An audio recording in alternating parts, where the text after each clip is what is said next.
Hello everyone, and welcome to another episode of Central Physics Reviews. Today we're going to be talking about kinematics, which for many of you is going to be the first chapter or the first lesson that you ever learn about in a physics class.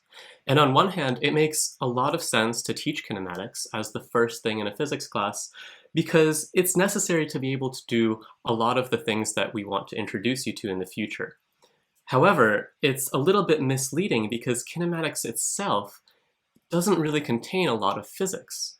It's mainly just math. So to clarify what I mean and to explain why we teach it in a physics course to begin with, we should go back to the very first episode when we talked about the 3 steps or stages in which physics is done.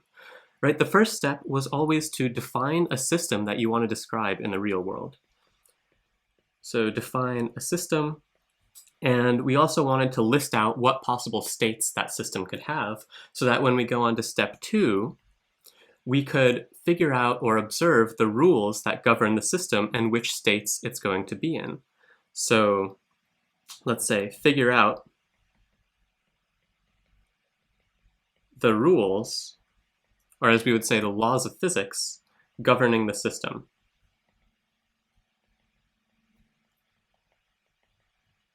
And these rules will tell you how the system behaves and how its state can change over time.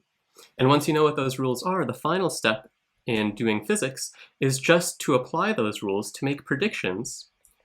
And typically those predictions are going to be about what the state of the system is in the future at some specified time, right? Technically, you can make predictions about what it was in the past before you observed it, but in most contexts, we're worried about observing it and making predictions about the future. So these first 2 steps, well, defining a system is physical because you're looking into the physical world and you're figuring out what you want to describe, of course. The second step is physical because it involves doing the experiments and making observations and collecting data that tell you what the laws of physics are governing that system. But the third step isn't very physical in its nature, right? It's really just doing mathematics to apply the rules you already know and figure out what the system will do in the future. So this is mostly math, and the fact of the matter is that kinematics very neatly falls into this third step of doing physics. So today in this episode, we're not even going to be talking very much about physics at all. We're going to be talking about math and how that math explains what kinematics is all about. Okay, so if kinematics doesn't involve defining a system or figuring out its rules, it just involves applying its rules, then we need to have something handed to us, right? We need to be told what system we're dealing with, what rules govern the system, and then we can do the kinematics, we can do the math, we can do the predictions, and so forth. So let's figure out what game we're playing. What are the rules of this game? First, let's start with what's given to us. What are we handed in any given kinematics problem? So I'll make a column for what's given. And the first thing that's given is the system itself and the states of the system, okay? So the states of the system are going to be, well, at least you know its initial state. So that's its initial position, which we'll call x0, or x at time 0, and its initial velocity, which we'll call v0, or v at time 0, right? So the state of this system consists of both its position at a given time and its velocity at that same time. And then we're also given the rules that describe how this state evolves over time. And in particular, that's going to be the acceleration as a function of time. So we know where we start in terms of the position and velocity, and we know how we change over time because we know the acceleration at any given time. That's just what's handed to us at the beginning of any problem. Now you might ask, why does the state of the system have to be its position and its velocity? Why can't the state just mean position? Or for that matter, why can't the state include the acceleration as well? And the answer to those questions can't come from kinematics, because kinematics is just about doing the math once we know these things. We'll answer those questions in a future episode when we talk about dynamics, which is a totally different thing and involves questions like that, questions about what the states are, what the rules are. But here, we're just going to take this as a given fact, that the state is the position and the velocity, and we're given the initial state, and the rules are the acceleration. Those are effectively the laws of physics that we know about. And what are we trying to find? So what do we want to find? Well, as any good physicist will tell you, once you know the laws of physics and you know the state of the system that you're dealing with, then the point of physics is to make predictions about what the state will be at other times, right? So we want to find what the position is at any time, not just at the initial time, t equals 0. And we also want to find what the velocity is at any time. Okay? So the whole point of kinematics, everything it boils down to, is taking this given and mapping it onto the state of the system over time, or in other words, the trajectory of the particle or object or whatever it is that we're tracking. Now, usually when you're being taught how to do this, how to apply the mathematics to take this given into the trajectory of the system, you're handed a set of equations that look something like these, right? And these are four really common kinematic relations that express the values of v at any time and x at any time in terms of the things we already know. So we know the initial velocity and position, we know the acceleration, and we know the time. But we want to go a little bit deeper than this. We want to figure out where these equations come from, what they actually mean, and when they're applicable versus when you actually can't use these four equations. So in order to do that, we're going to have to talk about calculus. And fundamentally, kinematics and physics in general is built upon calculus. Newton even invented calculus just so he could solve his own physics problems. So if you don't know calculus, you can maybe follow along by, for example, doing some of these substitutions. So you can replace when I write a d with a little delta, and you can ignore these little integral signs that I write. But for the most part, you're not going to get very much out of this discussion unless you have at least a brief familiarity with what calculus is about, a familiarity in particular with derivatives and integrals and just conceptually what they mean, and how to take the most simplest ones, okay? So let's talk about the calculus of motion, which is fundamentally what kinematics is based on. First, we can discuss the relationships between the three variables that we're working with: acceleration, velocity, and position. And in particular, what we have is that acceleration, by definition, is the rate of change of velocity over time, or in the language of calculus, it's the derivative of velocity with respect to time. This is kind of like taking a slope, but again, it works because of calculus. Even for curved trajectories of velocities over time, you can take kind of the instantaneous slope at any given time. And completely analogously, velocity itself is defined as the derivative of position with respect to time. So velocity measures how fast position is changing with respect to time, and acceleration measures how fast velocity is changing with respect to time. Now, I should mention that both of these quantities, acceleration and velocity, can change with time. So we should have a little input here so that the velocity at any given time is how that position at that particular time is changing, and acceleration at any given time measures how the velocity at that time is changing. And of course, then we just have position itself. Okay, so the point is that we know the acceleration, and we're trying to find the velocity and the position. Going backwards would be pretty straightforward, because we have these definitions that tell us, if we know the position, what the velocity is. You just take a derivative, which they teach you to do basically the first day of calculus. And then if you know what the velocity is from taking that derivative, you can find the acceleration. So going backwards would be perfectly fine, but that's not the rules of the game. The rules of the game is that we know the acceleration, and we want to find velocity and position. So we have to undo this process of differentiation, and of course calculus tells us that to do that we have to integrate. So in other words, if acceleration is just the derivative of velocity with respect to time, then we know that some change in our velocity is going to be the integral of our acceleration over time. So the integral of a of t dt from your initial time, which we usually call 0, to whichever time you want your velocity at, right? Or in other words, we can write the velocity at that time is your initial velocity plus however much it changes, which is exactly this integral. So the integral from 0 to t, a of t dt. This is just a mathematical fact. It has nothing to do with physics, it just comes from the definition that acceleration is dv dt. We can write a perfectly analogous statement to go even further, right? We can find x of t is the initial position, x0, plus however much it changes, which is going to be another integral from 0 to t, but this time we know that the velocity is the derivative of position, so position will be the integral of velocity, so we integrate v of t dt. And believe it or not, we are literally done, okay? Because if we know a of t, and we know x0, and we know v0, those were the three things that we said were given, then right away we can use this equation right here to calculate v of t, right? V at any given time is just v0 plus this integral of a of t dt. And we know that because we know v0, we know a of t, and t is just a variable. Once we know v of t, we can plug that into this next equation and solve for x of t, because we also know x0 from the given.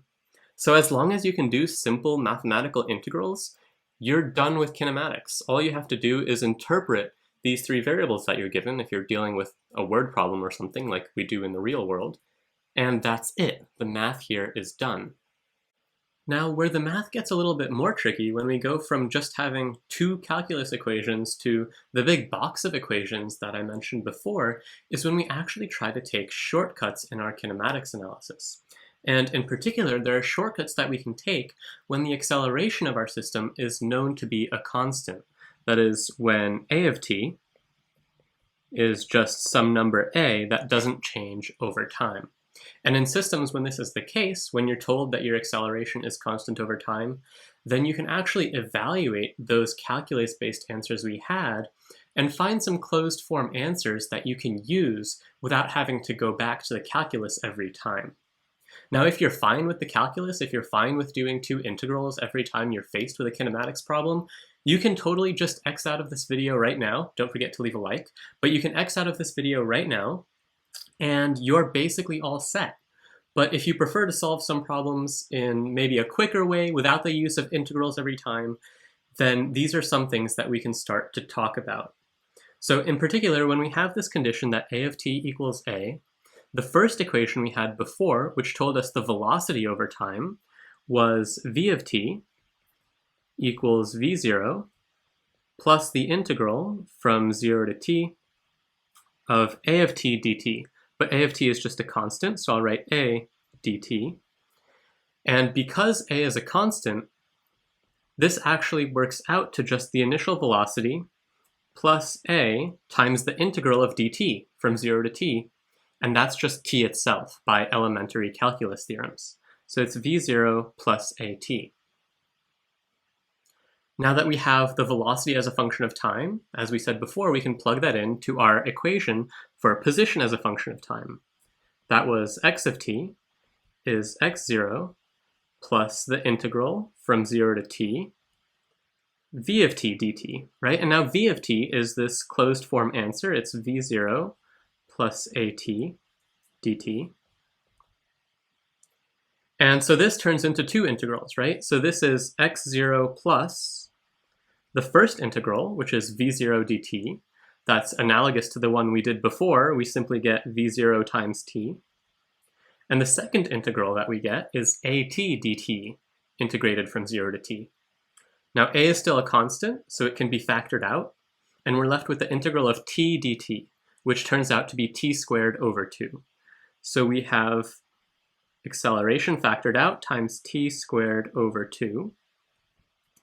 And if you recognize these equations, they're actually the same as the two boxed equations that we had before. We have v of t equals the initial velocity plus at, and x of t equals the initial position plus v0t plus 1/2 at squared. Okay, so the equations that you're typically forced to memorize, the ones we had in the box before, are special cases when the acceleration of a system is actually a constant number over time. Now there were two more equations that turn out to be convenient when you're dealing with constant acceleration systems.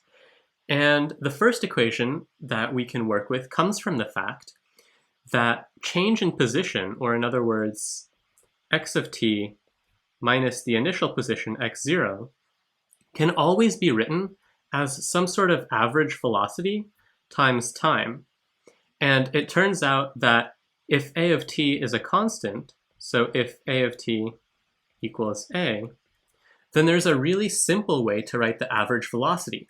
It's simply the average of your initial velocity, v0 plus v of t over 2. So it's the average of your initial velocity and your final velocity at whatever time you need this position to be evaluated, right? So this only occurs on trajectories where the velocity is changing constantly over time. In other words, where the acceleration is constant. Then and only then is the average velocity over the whole path the same as the average of your initial and your final velocity, right? So I meant to say that this average is equal to the average over the whole path. And that leads to the third equation that we had boxed on our list, which was that x of t can be written as x0 plus v0 plus v of t all over 2 times t. And that's just from substituting in what average velocity means when we have a constant acceleration path. Okay, so the fourth and final equation that we had in that box simply comes from combining the first two equations that we actually have on this list. So if we take the first equation, v of t is v0 plus at, and we square it, because that will just turn out to be convenient, what we end up with is v of t squared equals v0 squared. Got some FOIL action going on, so we have 2v0 at, and then we have a squared t squared. And then we can factor out 2a from the second two terms, right? We get v0 squared plus 2a. Then inside of the parentheses, we're left with v0t plus 1/2 at squared. And we recognize that quantity as delta x that we have from the second equation, right? So this is simply v0 squared plus 2a x of t minus x0. So that's where that fourth equation that's very commonly used in kinematics comes from. Now, notice that we really only need two equations to solve any problem, right? The only thing we need is that the velocity at a function of time is equal to its initial velocity plus the integral of acceleration, and position as a function of time is equal to initial position plus the integral of velocity. If you have those, you're technically good, as we said before.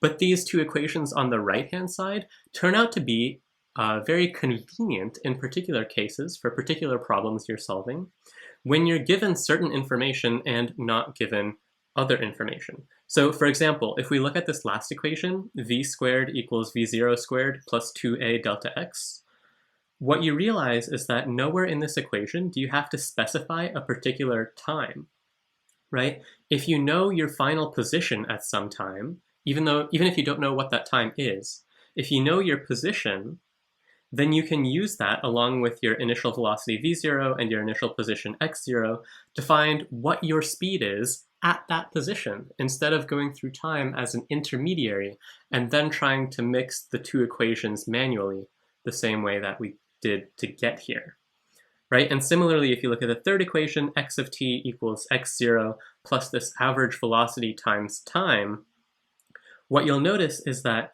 you don't actually need to plug in an acceleration. So maybe some problems tell you that after some time, your velocity has increased by a certain amount. And of course, you can go and use that information to calculate the acceleration that the object experienced. But this is a shortcut in that you don't need to do that. You can express x of t directly in terms of that velocity that they give you.